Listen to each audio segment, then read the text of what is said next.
Why have you come today? To protest against the genocide that's happening in Gaza and Palestine. I don't think it's fair. Stop killing innocent people and innocent children because they are my brother and sister and I feel the pain. There are artists in Palestine who are struggling, and we have a professional and a vocational affinity with them, so that is a reason enough we see, I think, to come out and support. Hanukkah's just started, and after this protest I'm going to light the Hanukkah candles, and Hanukkah celebrates the courage and the steadfastness of oppressed and colonized people who refused to assimilate to the ways of the colonizer and insisted that they should keep hoping and keep fighting and keep praying for freedom. That's what the Palestinian people do, and so I'm very proud on Hanukkah to be marching today for Palestinian life and freedom. Well, I think the greatest catastrophe that we've seen unfolding in Gaza is the killing of the children, the innocent lives that have been taken away unnecessarily, and I think we really need to highlight that and bring to the fore to the international community.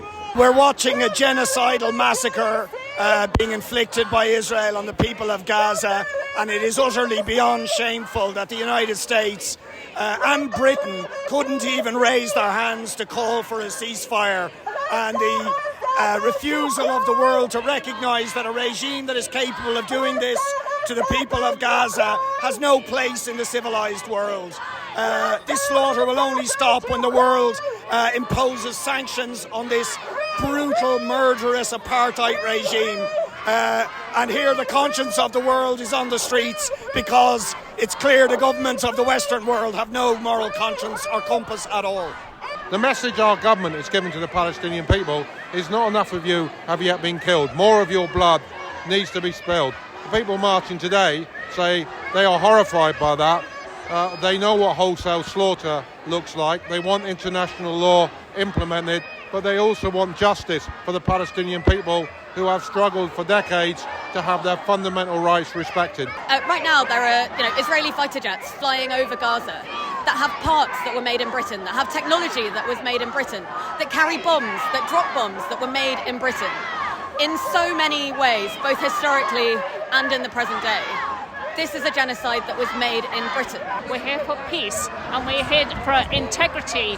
Our politicians who are taking massive donations from the Israeli lobby must be routed out. They must go. They do not represent us and they don't speak for us. Israelism! Israelism! Finally getting all the UN together with all the killings today. There just doesn't seem to be any support for a ceasefire, and that's what I just don't understand. Here today to stand by what it means to say not in my name. Being Jewish, being born in Israel and leaving when I was younger, I couldn't feel less connected to the words of Zionism or what it stands by. Here representing anti-racist, anti-Zionist Jewish diaspora who are disgusted about what's going on in our name and want to take a principled stand against the decimation of the people of Gaza. I represent, with a group here, the Israeli Committee Against House Demolitions. We are opposing Israeli government policy. We defined what's happening as settler colonialism and apartheid. So we are absolutely against what's happening in Gaza. What I see is a genocide that's been going on for decades, is criminal and needs to be stopped. It's just incredibly painful, and it's the only thing we can do. I know it doesn't do much good, but it's all we can do. We feel so horribly impotent with the situation and just ongoing every day worse than the last. Free, free Palestine! Free, free Palestine! The people of the UK are demanding a ceasefire. We march and we will continue to march until Palestine is free, justice is served and peace is delivered. Ceasefire now! Ceasefire now! We need a ceasefire and we need a ceasefire now. We can't see any more babies being bombed. We can't see any more children being killed. It's too much. I'm an old Jew and the Zionists have got the voice, the Board of Deputies and the rest, and they make out that all Jews support Israel, which they don't. And I think it's really important for Jews to turn out that do not support the Israeli government. Down the state of Israel! Down the state of Israel! We're here because we are human and we have to act as human, and I want international law to be applied. I feel passionately about this. I've been a medic overseas and I look at those doctors who are being bombed and who won't leave their patients because they feel as passionately as I do about medical care. We can't bomb hospitals. We can't bomb children. We can't kill journalists. We've got to have a proper order in the world, and it's not the one ruled by the United States. Free! Free! From the river to the sea!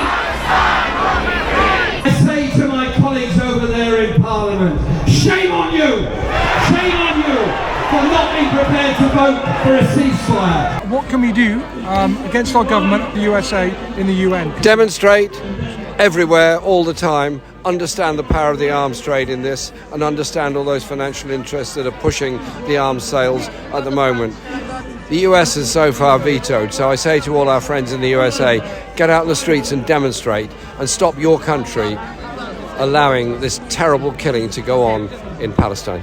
Tonight is the third night of Hanukkah, the Jewish festival of the Ner HaTamid, the eternal light. And as a Jewish person, I am so disgusted and ashamed to see the IDF instituting a Chabad house in Gaza. It's special to be able to do something like this on a Jewish holiday because I think it coincides a lot of Jewish values about kind of, life being sacred and important and universal. And with Hanukkah, it's a story about hope, and it's a story about, oppressed people surviving and thriving even in the face of their much more powerful aggressors, which I think is really important, especially at this very moment. Dear Rishi Sunak. Dear Keir Starmer. We see your silence.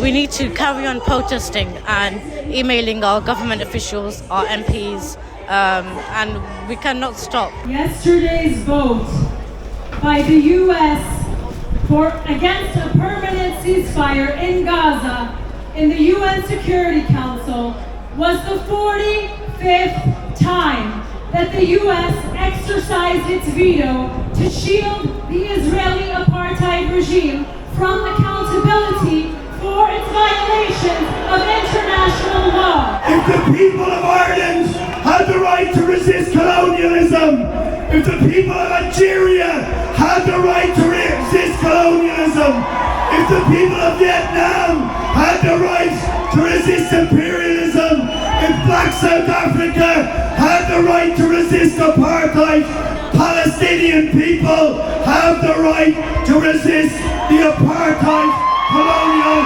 regime. And it is our duty to stand with them in this fight.